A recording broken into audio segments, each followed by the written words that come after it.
Hey guys, salut mes amis och hallå gubbar. After yesterday's monumental, juicy, and arguably one of the greatest updates ever in terms of feature releases, Valve was swift to issue a follow-up update, which I'll be discussing in this video, along with some behind-the-scenes stuff and my experience playing Premiere. Let's dive into all that right after Skins Monkey. Skins Monkey is an automated service that lets you trade skins instantly for a fee, sign up now, and get up to $5 bonus. Simply add items from your inventory, then find skins that matches your current balance. Site offers live support 24/7. You can also top up your balance if you're missing a few dollars, and there's a lot of skins to choose from. Visit my link down below to get to Skins Monkey. Now, the recent patch notes focus primarily on resolving issues on Inferno, vital gameplay fixes, audio improvements, and other miscellaneous adjustments. Interestingly, this update has also pushed a second wave of invites. For those who achieved their ranks in CSGO yesterday, many have now received their invites today. While I don't have concrete statistics, but from my Steam friends list alone, I've seen a noticeable uptick in people gaining access. At least 3 times more friends on Steam have received invites now. You can verify this for yourself and check your Steam friends access by clicking on the link provided in the video description. So, since many of you have gained entry, what are your impressions? Do you like it? Personally, for a beta release, I've been very positively surprised, even though it's far from perfect. In Premiere, we experienced inconsistencies in server quality. I believe the ping is lying because some players had like 1 ping. We experienced issues like small freezes or jitters in animations. I had a hard time picking up weapons for some reason. And overall, playing competitively was like refining your skills to adjust to something completely new. Furthermore, a few lineups for nades have changed, even on maps that are still the same. I also hope Valve revisits the jump penalty time server command to lower its value. I keep saying this, but it needlessly punishes basic jumps. I was in a 1v1 and I couldn't jump normally to reach window, so it looked like I just fell down. I hope they do something about it, but overall, I am very optimistic about the beta. And it seems that leaderboards are now loading properly so we can actually see top ranked players. Some of them have a glowing animation to showcase what I believe is probably some kind of winning streak. Now, additionally, post-update, many players have reported experiencing a frame rate cap at 60 FPS, alongside game performance being worse now. However, these issues are likely to improve over time with future updates. As for Inferno, it seems to have gone through some bug fixes and tweaks. Smooya showed one in action on Banana where you could stand on one of the windows, but despite my best efforts and by asking you guys, I was unable to find any other things to showcase. That said, I plan to create a separate video specifically for this map.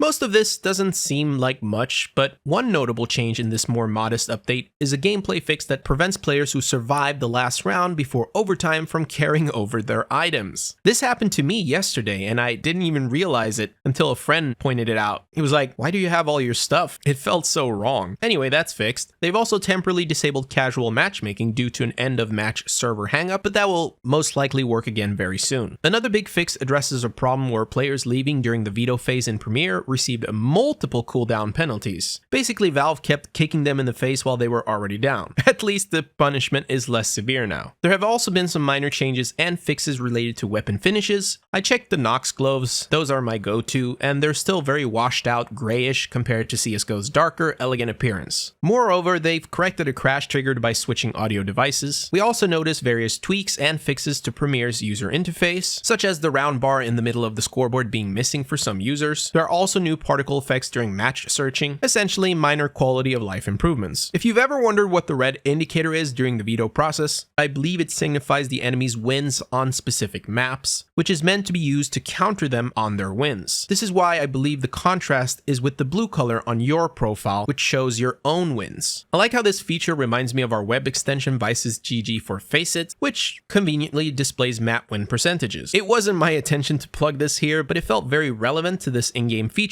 so I'll include both Chrome and Firefox links in the video description. As for behind the scenes data mining related news, Gabe Follower has some very interesting discoveries. First of all, there seems to be works for a new comic, possibly releasing with a new operation, sort of like Valeria's wake-up call from Operation Wildfire, and strings related to co-op missions, season coins, and even mentions of a VIP game mode mechanic, which doesn't necessarily mean we're getting VIP mode back, but it all points to a new operation being worked on. Valve are still cooking, even after this big release, which is super awesome to see. Let me know what you guys think of this update. I'll see you guys soon. Peace.